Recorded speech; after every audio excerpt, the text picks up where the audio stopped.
At the start of the story, we are introduced to a young man named Lee Jae-jung. He has a deep passion for judo, karate, and various forms of martial arts. He also holds a second-degree black belt in taekwondo. Outside of training, Lee enjoys spending his free time having fun with his friends. We are then introduced to Lee's father, who owns a small restaurant. Every evening, after completing his regular work, Lee helps his father by working as a food delivery rider. One night, while returning home after a delivery, Lee notices a fight taking place on an empty street. A police officer is struggling to arrest a criminal. Without hesitating, Lee steps in to help the officer. Just as the criminal is about to strike the policeman with a broken glass bottle, Lee arrives and saves him. Even after being subdued, the criminal refuses to cooperate. Lee then delivers a powerful kick, knocking the criminal unconscious. While checking the criminal, Lee notices a black electronic band tied around his ankle. He is confused about what the device is meant for. The injured police officer, Venice, is deeply impressed by Lee's courage. Due to his serious injuries, Venice is admitted to the hospital. Lee is later honored by the police department for his bravery. Soon after, another officer named Park comes to meet Lee. Park explains that around 500 people in the city are wearing similar black ankle bands. These bands act as GPS trackers used to monitor criminals recently released from prison after serious offenses. The police track their movements to stop them from committing crimes again. Park then offers Lee a job working with his unit. At first, Lee refuses the offer. Park explains that the team urgently needs skilled martial artists. Since Venice is badly injured, he will not be able to return to duty for at least a month. Park suggests that Lee temporarily take his place until Venice recovers. Lee's friends encourage him, telling him it is a great opportunity. His father also gives him permission to accept the job. The very next day, Lee officially joins the Special Police Unit. However, this department operates very differently from regular police forces. The officers do not wear uniforms and do not require warrants to question suspects. Their main task is to monitor the locations of criminals through their ankle bands. If a band's battery level drops below 30%, the officers call the criminal and instruct them to recharge it. If the criminal ignores the call or acts suspiciously, the team is sent to their location. They interrogate the suspect and arrest them if necessary. At first, Lee finds the job dull and uninteresting. He begins to doubt whether he can continue working there for long. Suddenly, he notices that one criminal's ankle band battery has dropped below 30%. When Lee calls him, the man hangs up immediately. After checking the criminal's records, they discover he was previously arrested for rape. Without wasting any time, Park takes Lee with him to the suspect's location. Lee noticed that one of the windows in the house was missing an iron bar. He told Park that the suspect had clearly planned his escape by jumping out through that window. Park entered through the main door to catch him, while Lee stayed outside, waiting for the suspect to jump. When Park went inside, he found that the criminal had not changed at all. He was still trying to assault a girl. To escape, the criminal jumped out of the window, but Lee was already waiting outside. Lee struck him with a powerful kick and successfully restrained him. Park was impressed once again by Lee's courage. They arrested the criminal and took him away. Through this incident, Lee realized that the job was both exciting and meaningful. He had also protected the girl's dignity. To Lee, there could be no greater act than this. 2 days later, they went to capture another suspect. This man was suspiciously watching young children playing in a park. Lee wanted to teach the disgusting man a harsh lesson. However, Park stopped him. He warned Lee that using unnecessary force could lead to serious consequences during the investigation. With each passing day, Lee continued to learn something new. Park was very pleased with Lee's bravery and discipline. That evening, Park invited Lee to have dinner with him. Lee asked if he could bring his friends along. His friends never missed a chance for free food. Park agreed and said he would be happy to meet them as well. That night, Lee arrived at the location with his 3 friends. Everyone ate and drank together, enjoying the evening. Park quickly became friendly with Lee's friends. He praised Lee and explained how his presence had made their work much easier. After the gathering ended and they were about to head home, Park received a call from a fellow officer. He was informed about a dangerous criminal who had recently been released from prison after serving 15 years for murder. The man had been out of jail for only a month. He had cut off his ankle tracking band and thrown it away, making him impossible to track. The police had received information that his last known location was nearby. Lee decided to ask his friends for help. One of his friends owned a drone. Using the drone, they quickly located the suspect. Lee went alone to confront him, as Park was unable to keep up with the chase. When Lee arrived, the man attacked him with a knife. Lee dodged the strike and countered with a kick, knocking him down. Before Lee could arrest him, the man grabbed his knife again. He threatened to escape and harm others. The situation became extremely tense for Lee. He was unsure how to handle it. Park began guiding him over the phone, telling him how to control the situation. The man claimed that he had tried to change after being released from prison. However, whenever people saw the ankle band on his leg, they mocked him. Park listened carefully and continued advising Lee. Lee calmly repeated Park's words to the man. He told him not to lose hope. He advised him to ignore what others say. He reminded him to stay on the right path and keep trying to do better. Then within a few months, the ankle band would be removed. After that, he would be able to live a normal life like everyone else. Hearing Lee's words, the man regained some confidence. He agreed and willingly put the ankle band back on. That day, Lee learned that true justice requires caution, not just passion. Soon after, a news channel reported that a highly dangerous criminal named Dongu was about to be released from prison. He was an extremely vile man. There were around 15 cases against him involving abuse of children aged 12 or younger. Because of his disturbing past, the police were extremely concerned. They believed there was a high chance he could commit similar crimes again. A few days later, Lee was walking through a crowded market. He noticed a man wearing an ankle bracelet sitting inside a restaurant. The way the man tried to touch a waitress made his intentions obvious. Sensing danger, Lee immediately went to his office to check the man's records. He discovered that the man had previously been imprisoned for rape. His ankle bracelet had already been removed due to legal technicalities. All the signs suggested that the man was planning something terrible. Billy and Park arrived in the area and began searching nearby shops. They focused on places where only women worked. Meanwhile, the suspect slipped away unnoticed. He entered a barbershop owned by a woman. The man attacked her and tried to overpower her. Lee arrived just in time and beat the criminal, stopping another crime from happening.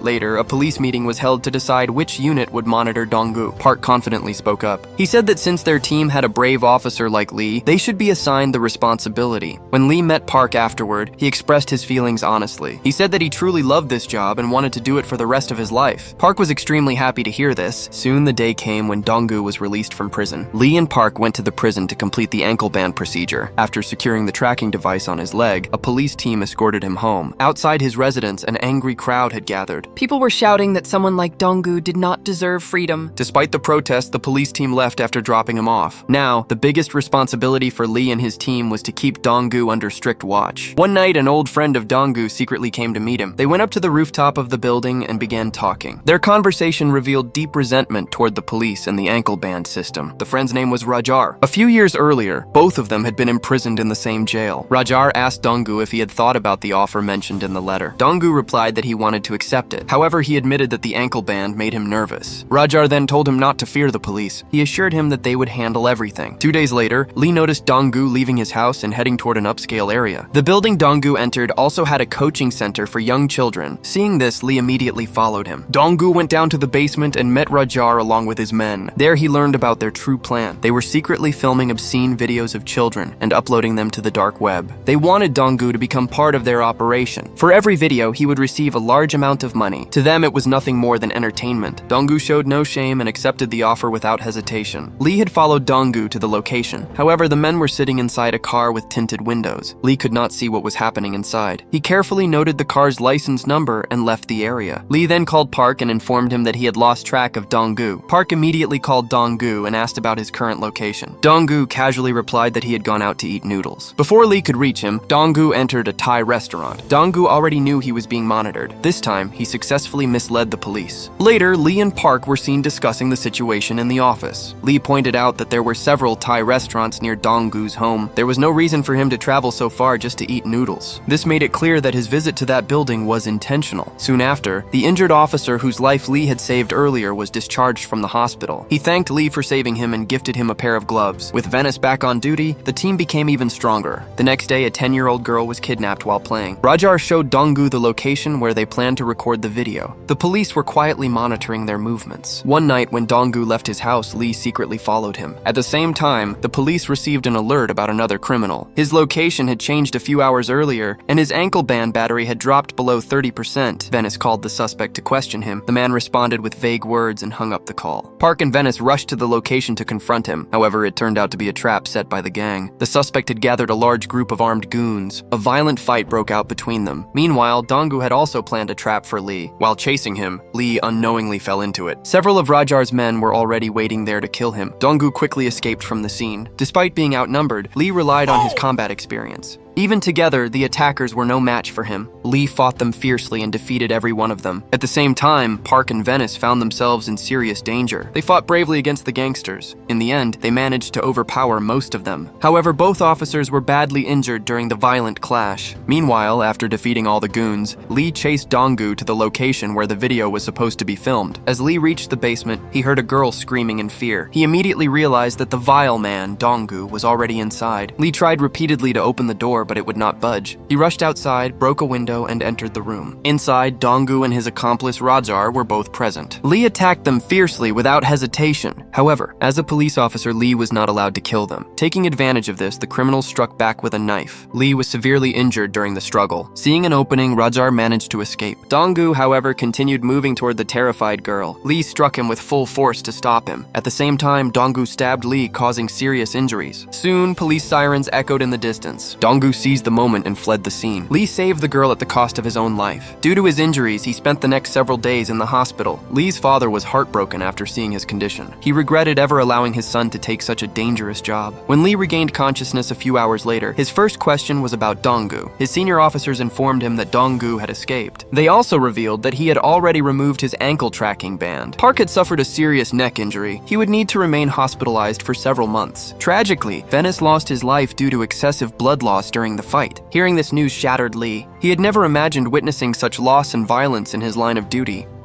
Later, during Venice's funeral, Lee attended with the others. The mother of the young girl Lee had saved also came to pay her respects. She handed Lee a thank you note written by her daughter. She told him that her daughter was still deeply traumatized. The child was so frightened that she refused to leave the house. However, hearing stories about Lee's bravery gave her strength and hope. Listening to her words, Lee became emotional. He wondered what the innocent girl had done to deserve such suffering. He realized that people everywhere carry the same pure heart. Later, when Lee visited Park advised him to stay away from the case. He said the crime branch would now handle everything, but Lee had already made up his mind. He decided to team up with his friends to capture Dongu himself. Without hesitation, his friends agreed to help. Lee still remembered the license plate number of the car he had seen in the basement. Using that information, they tracked down the criminal's address. The four of them went to the location together. They finally found Dongu and took him into custody. When one of Lee's friends turned on his computer, they discovered numerous videos involving young children. The sight filled Lee and his friends with uncontrollable anger. In his rage, Lee struck the man in the eye with a trimmer, badly injuring him. Fearing for his life, the man revealed Dongu's location. They immediately contacted the police and had him arrested. They decided they would not let Dongu remain free any longer. That very night, they planned to capture him. As they prepared to leave, Lee's father stopped them. He warned that the mission was extremely dangerous and begged Lee to quit. Lee calmly explained that Dongu was worse than an animal. He said that if they did not stop him now, he would continue committing horrific crimes. Lee added that if everyone lived selfishly and stayed silent, crime would only grow stronger in society. Hearing this, Lee's father realized how mature and wise his son had become. He understood that Lee would not rest until Dongu was stopped. The four friends then moved toward the area where Dongu was hiding. They searched every hotel in the area, one by one. Soon, one of Lee's friends located Dongu. Seeing many plates of food and bottles of alcohol, they realized he was not alone. Rajar was there as well, along with several local goons. Lee ordered his friends to retreat to a safe place. He chose to face them all by himself. From above, Lee's friends monitored the entire fight using their drone. Despite their numbers, the goons were no match for Lee. Fueled by rage, Lee defeated them one after another. As the fight continued, the remaining goons distracted Lee. Dongu used this moment to escape. However, Lee's friends kept tracking him through the drone camera. Within minutes, Lee finished off the remaining attackers. He then chased his final target, Dongu. Lee stayed on a call with his friends as they guided him using live footage. Soon, Lee caught up with Dongu, and a brutal fight broke out. It became clear that Dongu was not an ordinary opponent. Lee took several heavy blows during the battle. At one point, Dongu nearly defeated him. Suddenly, Lee's friends injured Dongu using the drone. Remembering the terrified little girl, Lee rose with renewed fury. He attacked Dongu relentlessly and knocked him unconscious. Dongu had no strength left to fight or escape. Lee handcuffed him and took him away. In the end, Lee was honored for his courage. The girl he had saved finally stepped outside her home to congratulate him. She had largely recovered from her trauma, and happiness had returned to her face. Lee realized that this was his true purpose in life. Nothing else could ever bring him such fulfillment. If you enjoyed this video, please like it, subscribe to the channel. See you in the next video.